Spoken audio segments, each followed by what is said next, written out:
होचे तो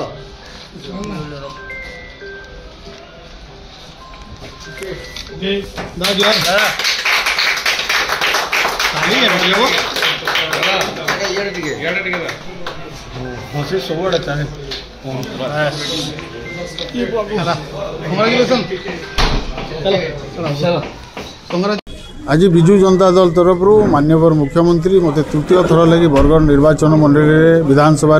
प्रतिनिधित्व करवार जो सुजोग देछन से मुझे चिर ऋणी और आज ये प्रबल खरा सत्वे पाखापाखि 30,000 ऊर्ध जनसाधारण गुरुजन माने माँ मौसी माने युवक भाई माने आज जेन मोर उपर आशीर्वाद प्रदान कले एवं नामांकन पत्र दाखल समय जेन आसिक मत सहयोग कले से मुझे चिर ऋणी और मुझे निश्चित भाव में दृढ़ आशावादी माननीय मुख्यमंत्री जेन हिसाब से ओडिशा के आगे नबार चेष्टा करुछन एवं सबू क्षेत्र में आज शिक्षा क्षेत्र में गमनागमन क्षेत्र में जलसेचन क्षेत्र में माने